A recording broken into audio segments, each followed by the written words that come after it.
음. 네, 다음 기사입니다. 이례적인 여름 성수기, 6월에만 4만여 가구 분양. 예, 아파트 분양 시장에서 여름은 통상 비수기로 꼽힙니다. 하지만 올해는 유례 없이 여름 성수기를 맞을 전망이네요.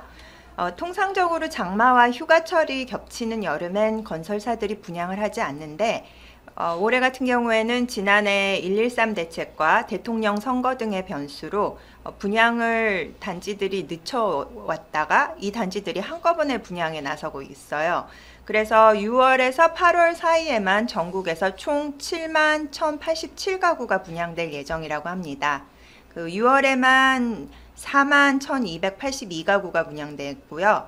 이게 작년보다도 20% 증가한 수치라고 하네요. 여름에는 덥기도 하고 네. 휴가 기간도 있어서 사람들이 모델하우스 잘 안 가거든요. 그렇죠. 그래서 일반 분양이 대부분 뭐 몇 개 안 돼요. 근데 지금 설명에서 있었지만 탄핵 국면, 대선 네. 국면을 피하다 보니까 네. 그게 이제 미뤄진 측면이 있고요. 몇 가지 이유를 더 들자라고 하면은 뒤로 미뤄져 있는 애들도 부동산 대책 나오기 전에 빨리 해버리자. 이런 부분도 있어서 지금 6월에서 8월 사이에 분양을 할 수 있는 그 단지들은 최선을 지금 다해서 분양을 하려고 하는 것 같아요. 밀린 스케줄과 그리고 당긴 스케줄이 이번 여름에 일제히 나오는 뭐 그런 정도 시기로 보시면 될 것 같고요. 그렇다고 해서 뭐 9월에서 12월 달에도 분양이 적은 건 아니에요. 계속 준비하는 단지들은 있고요. 네. 올해 지금 6월에서 그 8월까지 주요 분양 단지 중에 네. 강남권에서 관심을 가질 만한 단지들을 보면요. 먼저 고덕 센트럴 프루지오라는 단지가 있어요. 네. 여기는 사실 저도 몰랐어요. 왜냐하면 여기가 재건축 단지가 아니더라고요. 저도 지도를 찾아보니까 네이버 지도에는 뭐 금호 타이어 GS 교역으로 되어 있는데 보시면 아시겠지만 가구 수가 656인데 일반 분양이 거의 한 500개이다 보니까 기존 재건축 단지가 아니라 새롭게 개발한 단지 같아요. 토지를 매입해 갖고서는 건설해 갖고 분양하나 봅니다. 뭐 그런 개발 형식인 것 같아요. 저도 자세하게 이 단지에 대해서는 잘 모르겠는데 여하튼 입지를 보니까 그 상인역 바로 옆에 고덕 2단지 바로 옆이더라고요. 네. 입지는 상당히 좋은 것처럼 보이고요. 또 관심을 가져야 할 것은 반포권에 있는 신반포 6차를 재건축한 네. 신반포 센트럴 자이. 네네. 이 부분은 상당히 이제 주목을 해야 되겠죠. 신반포 센트럴 자이 같은 경우는 반포권에서도 가장 입지가 뛰어난 곳이에요. 그래서 네. 아크로 리버 파크보다도 입지로만 놓고 보면은 더 나은 면도 있고요. 신반포 4차나 우성이 신반포 4차 같은 경우는 아직까지 멀었다라는 점을 생각을 해보면 반포권역에서 우성과 신반포 6차 가장 좋은 입지에서 나오는 것들의 첫 번째 분양이라는 점에서요. 굉장히 관심을 가져야 될 필요성이 있어요. 근데 여기 6월로 돼 있지만 네. 뭐 내부 사정으로 인해서 일반 분양은 조금 늦춰질 것 같아요. 그래서 그거는 시기가 확정되면 제가 다시 말씀드릴 거고요. 네. 그 다음에 레미안 강남 포레스트가 보이네요. 네. 이거 어딘지 혹시 아시나요? 개포 시영 아닌가요? 네, 딩동댕 맞았습니다. 하도 이름이 다양하게 네. 나오니까 기존에 이게 몇 단지지 막 이렇게 굉장히 헷갈려요. 그래서 레미안 강남 포레스트 같은 경우도 한 2,300가구 정도 되는데 일반 분양은 한 200개 정도 되고요. 보시면은 개포 같은 경우는 단지 규모에 비해서 네. 항상 일반 분양 개수가 적어요. 적죠. 네. 그건 왜 그러냐면 이제 그 이종이어서 그렇고요. 네네. 이종이다 보니까 용적률이 250%. 그래서 이제 일반 분양이 그 전체 가구 수 대비해서 지금 적게 나오는 경향이 있고요. 개포시형 나올 예정이고 또 네. 강동구로 보면 이제 고덕 주공 3단지 여기도 이제 어마어마하죠. 네. 뭐 4,000세대에 한 1,400가구 정도가 일반 분양으로 나오니까 얼마 전에 5,000세대 그 일반 분양이 있었죠. 그리고 이걸로 끝이 아니라 고덕 같은 경우는 뭐 10월이 될지 11월이 될지 모르겠지만 고덕 5단지도 한 1,700세대, 1,800세대 규모 되는데 여기도 지금 일반 분양을 앞두고 있어요. 그래서 고덕 같은 경우는 일반 분양이 상당히 그 대규모로 지금 쏟아져 나오고 있고요. 네. 일반 분양이 많다는 얘기는 전체적으로 지역이 앞으로 발전할 가능성이 크다. 그렇죠. 라는 이면에 물량 부담에서 자유로울 수 없다. 이렇게 두 가지 면을 동시에 보실 필요가 있을 것 같아요. 그리고 지금 6월에서 8월까지만 이렇게 나열을 했는데 네. 지금 이 이후로 보면 개포 8단지도 올해 말 정도 예상하고 있고요. 그리고 서초 우성 1차도 올해 말이 될지 뭐 내년 초 정도가 될 것 같은데 네. 서초 우성 1차도 뭐 상당히 기대해 볼 만한 그런 단지들이 아닌가 싶습니다. 강남권에서는요. 그러네요. 개인적으로는 개포 시영에 일단 삼성물산에서 오랜만에 하는 분양이라는 거에 관심이 가고요. 그렇죠. 레미안 브랜드로 거의 이제 마지막이라고 말해도 마지막까지는 아니고요. 이제 서초우성 1차도 있고 네. 상하 2차 재건축들이 그 레미안 브랜드니까 네. 그렇지만 뭐 거의 마지막이란 표현을 써도 무방할 것 같아요. 남은 단지들 서초우성 1차 그리고 말씀드린 것처럼 상하 2차 정도를 분양하고 나면 네. 레미안 브랜드는 당분간 강남에서 만나기는 쉽지 않을 것 같거든요. 그리고 추선님 언급 안 하셨지만 저 마포구 공덕동 SK 리더스뷰가 제가 작년에 기억으로는 위치가 엄청 좋았던 걸로 기억하거든요. 아 그렇군요. 예, 예. 그러면 리더스뷰 같은 경우도 상당히 기대해 볼 만한 단지로 보면 될까요? 그럼 제가 역세권이라서요. 네. 평지기도 하고 그래서 괜찮기는 할 것 같은데 가격 나오는 걸 봐야 될 것 같아요. 뭐 가격은 전부 다 봐야 되겠죠. 분명한 거는요. 초역세권, 소형 앞으로 그것들은 무조건 옳다. 단지 이제 가격이 중요하긴 하죠. 네. 그렇지만 아주 역세권 물건 그리고 소형 같은 경우는 어떤 경우에도 큰 실패는 하지 않는 안정적이고 보수적인 물건이다. 이렇게 말씀드릴 수 있을 것 같아요. 네, 네 다음 기사입니다. 환수제 피하자 재건축 공동시행 부상. 서울 방배동 재건축단지의 공동사업 시행 방식이 확산될 조짐을 보이고 있습니다. 올해 말로 유예기간이 끝나는 재건축 초과이익 환수제를 피하는 대안으로 조합들이 이 방식을 선택하는 모습입니다. 그리고 비슷한 처지에 있는 강남권의 다른 재건축 단지들도 공동사업 방식에 관심을 보여서 앞으로 귀추가 주목되고 있습니다. 2,296가구를 짓는 방배 13구역이 8월쯤에 그 시공사 선정을 완료할 계획이고요. 강남권 재건축 가운데 공동사업 시행 방식을 선택한 곳은 방배 14구역에 이어서 방배 13구역이 두 번째입니다. 네, 지금 현재 상황을 보면 방배 13구역과 방배 14구역이 공동사업 시행 방식을 선택했고요. 네. 공동사업 시행은 어떤 거냐면요. 기존에는 조합이 주체가 되잖아요. 네. 그래서 시공사를 도급제로 선정을 하게 되죠. 그래서 조합이 주체고 시공사는 협력업체가 되는 그런 개념이었다라고 하면은 공동시행은 말 그대로 공동시행이에요. 그래서 책임을 가지고 건설업자와 조합이 함께 그 사업을 시행하는 방식이거든요. 지금 이 방식에 관심을 갖게 된 이유는 시공사 선정 시기를 사업 시행인가 원래 시공사를 선정하려면 사업 시행을 받고 나서 시공사를 선정할 수가 있어요. 근데 그 재건축 공동 시행을 하게 되면 건축 심의 이후에 시공사 선정을 할 수가 있거든요. 그래서 조금 빨리 선정을 할 수가 있죠. 아, 시간을 몇 달이라도 당길 수 있는 건가요? 네, 그래서 잠깐 우리가 재건축 순서를 보면요. 조합 설립 인가를 받고 나면 건축 심의를 받게 되죠. 네. 그리고 사업 시행 인가를 받게 되고요. 사업 시행 인가를 받게 되면 시공사 선정을 하고 조합원 평형 신청하고 그 다음에 관리처분 신청을 할 수가 있는 거거든요. 네. 근데 시공사 선정이 일반적으로 3개월에서 한 6개월 정도 이제 신문에 나는 내용이에요. 이거는. 그렇지만 이제 최근에는 뭐 워낙 급하니 네. 한 2개월에 한다라고 해도 네. 조합원 평형 신청도 법적인 기간이 한 달에서 2달이기 때문에 네, 네. 거기다 조율까지 생각하면 이것도 2~3달이 걸린다는 얘기거든요. 그러면 두 개만 합쳐도 벌써 이게 5~6개월이 시간이 가니까 시공사 선정을 그 사업시행 인가 이후에 했을 경우 지금 6월 중순이라는 걸 생각하면 물리적으로 12월 초까지 관리처분 신청이 불가능하게 되죠. 네. 그러다 보니까 재건축 단지들에서 건축심의 이후에 시공사 선정을 하면서 다른 일은 다른 일대로 하는 동시에 할 수 있는 방식을 찾아내게 되니까 네. 공동사업 시행이 부상을 하게 된 겁니다. 그리고 공동사업 시행을 선정을 하게 되면 장점은 뭐가 있냐면요. 지금 말씀드린 것처럼 건축심의 이후에 시공사를 선정하니까 다른 일과 겹쳐서 할 수 있는 그 부분이 아마 가장 큰 매력일 거고요. 그리고 두 번째로는 시공사에서 뭐 페이퍼워크, 네. 페이퍼워크를 좀 많이 도와줄 수 있을 것 같아요. 전문성이 있으니까. 네. 그래서 그런 부분. 그리고 건축심의 단계에서 그 사업비를 갖다가 집행을 해주니 작은 문제에서 조합이 훨씬 자유로워질 수 있죠. 그래서 그렇죠. 네, 그 정도 장점이 있어요. 그럼 포플님 여기서 질문 제가. 이렇게 네. 장점이 많은데 그동안 재건축 공동 시행이란 말이 별로 우리 들어보지 못하셨잖아요, 다. 네. 이렇게 장점이 있는데 그동안 안 했던 이유는 뭘까요? 아무래도 사공이 많으면 배가 산으로 가는데 네.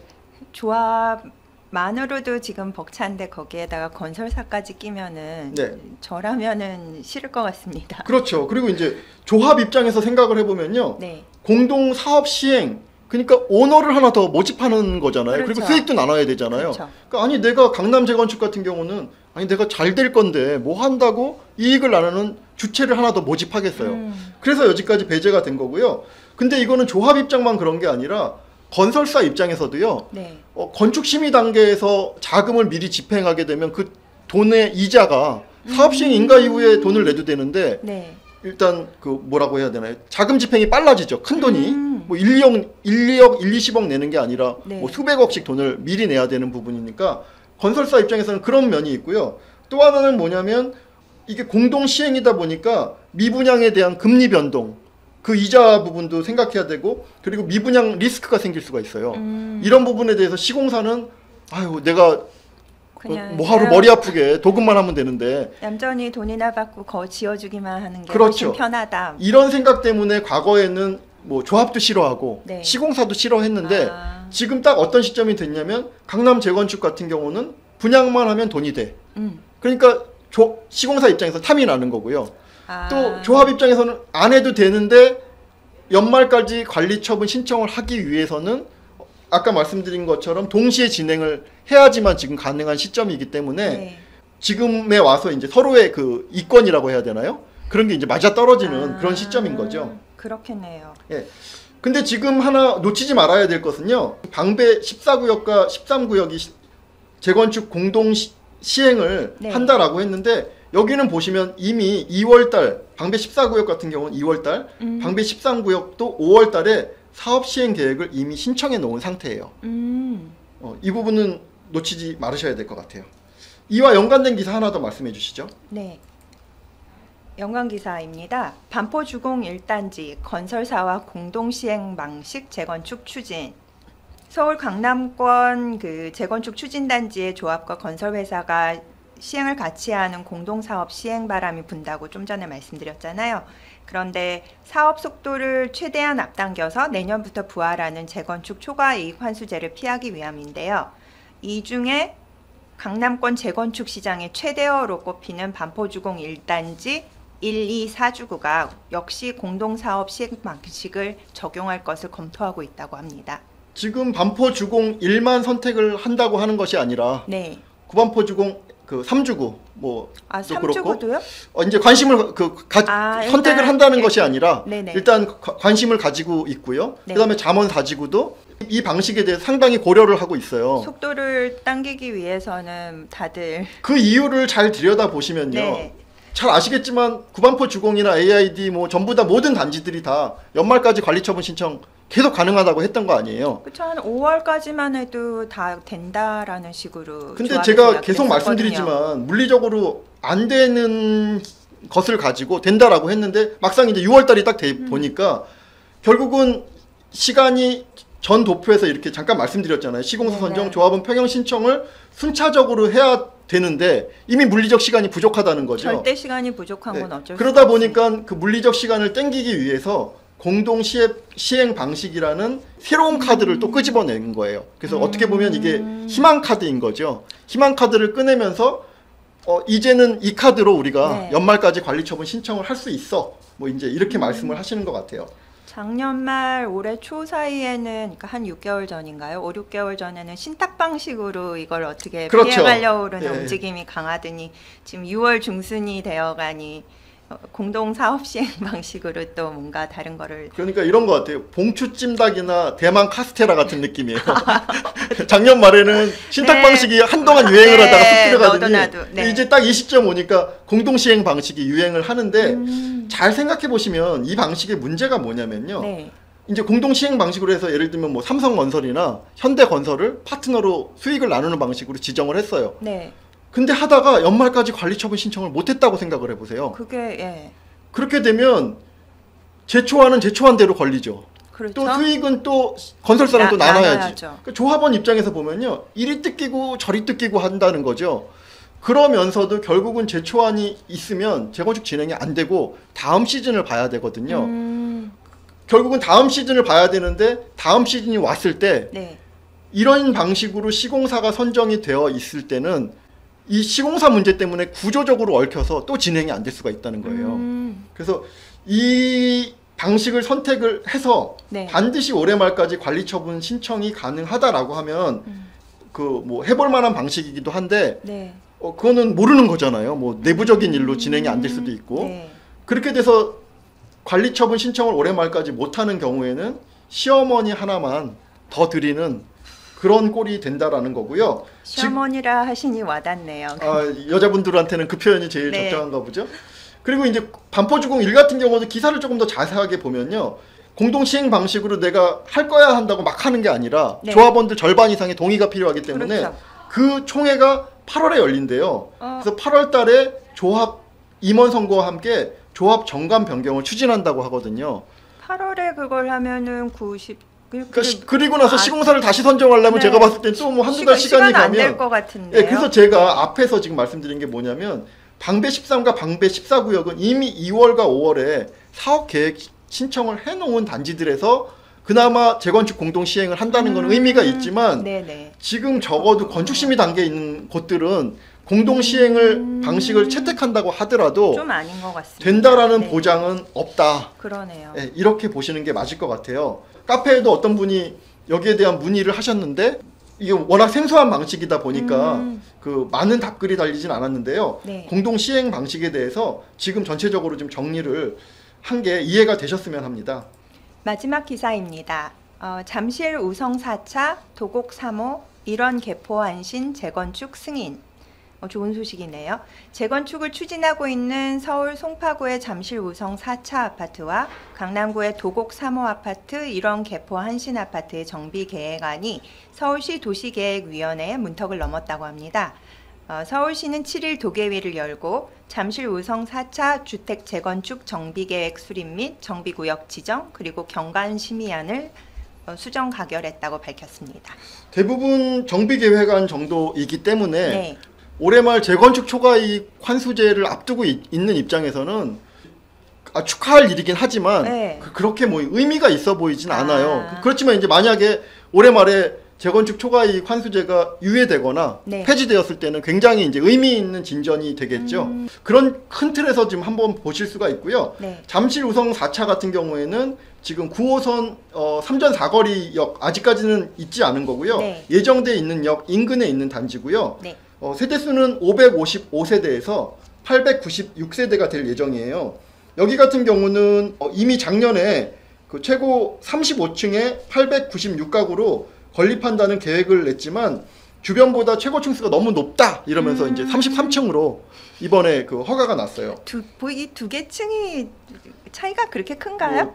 자존심 같은 거 아닐까요? 옛날에 음마도 뭐 50층에서 49층으로 한 층 낮추고 뭐 네네. 한 층, 두 층 갖고 굉장히 물론 그 고층의 가격은 높기는 하지만요. 여하튼 뭐 도계위의 자존심인지 뭔지 모르겠지만 35층에서 33층으로 그렇게 해서 승인이 났습니다. 네. 다음 단지를 보시면요. 도곡 3호이고요. 여기 같은 경우는 세대수가 그렇게 크진 않아요. 강남 세브란스 병원 확장과 관련해서 연세 의료원과 갈등을 빚었었는데요. 여기는 세대수가 144세대에서 340세대 정도 규모로 이렇게 정비 계획안이 수정 가결되었습니다. 그리고 마지막으로는 개포한신인데요. 네. 여기 같은 경우는 이 지도 보시면 아시겠지만은 여기가 현재 대상지고요. 네. 대청역 바로 인근이죠. 네. 우성 7차, 현대 4차랑 같이 하도록 권장을 했었어요. 원래 그렇게 권고됐었죠. 시에서는 그 공동 개발을 이렇게 권장했는데 그냥 독재적으로 추진하겠다고 해서 그게 보류됐고요. 단지 도계위에서는요. 이런 개포 한신만 단독 개발하도록 하되 나중에라도 의견이 잘 모아지면 함께 할 수 있도록 가능성 정도만 열어놓은 것 같아요.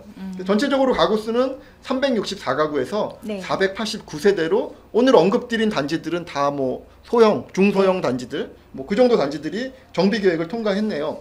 여기에 덧붙여서 그 반포에서는 신반포 19차가 네. 도계위 안건에 올랐지만 보류가 돼 있어요. 아이고. 여기 같은 경우는 25차하고 통합 재건축을 하려고 시도했지만 결렬된 바가 있고요. 네. 재건축이 매번 도계위, 그러니까 매월 첫째 주 수요일, 셋째 주 수요일이니까 6월 같은 경우도 벌써 이제 첫 번째 수요일을 쓴 거죠. 네. 이제 6월 같은 경우는 세 번째 수요일이 그 도계위가 남아 있는데 앞으로도 많은 단지들이 도계위 문턱을 넘으려고 노력을 할 것 같아요.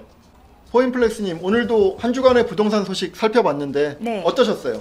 저는 여름 성수기 기사가 개인적으로 가장 와닿았습니다. 어떤 점이요?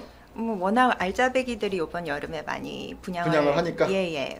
제가 기다렸던 6차, 10만포 6차도 나온다 그러고 어쨌든 그렇긴 한데 사실 하반기에 규제가 예고돼 있는 게 뻔한데 그 와중에 이 분양시장에 들어가는 게 올바른 선택일지 그 부분에 대해서 저는 개인적으로 조금 고민해 봐야 될 것 같습니다. 네, 근데 이제 들어가는 입장에서는 규제가 하루라도 빨리 나와서 그 쫄아가지고 가격이 참하게 나오는 네, 그런 거를 뭐 기대해 볼 수는 있겠죠. 저는 뭐 이번 주 시장에 대해서 전체적으로 말씀드리면요. 우리가 이제 강남권을 좀 주로 다루고 수도권에만 있다 보니까 시장이 매우 뜨겁게 느껴지지만 실제로 저희가 지난주에 그 지방 부동산 소식 전해드렸잖아요. 네. 생각보다 지방 같은 경우는 계속해서 하락세를 멈추지 않고 있고요. 뭐 세종과 물론 부산 같은 경우는 좀 다른 경우이긴 하지만 네. 전체적으로 지방 같은 경우는 분위기가 좋지 않고 그리고 수도권 같은 경우도 최근에 일반 분양 성적이 생각보다 좋지 않아요. 그런 점을 봤을 때 규제가 너무 강하게 나온다라고 하면 시장 전체가 흔들릴 가능성도 있으니 주의할 필요가 있는 시점이다. 아주 뜨거운 곳만 뜨겁지 전체적인 분위기는 그렇게까지 뜨거운 것은 아니니 지금 시점에 너무 그 경거망동하지 말고 시장을 좀 보셨으면 좋겠어요.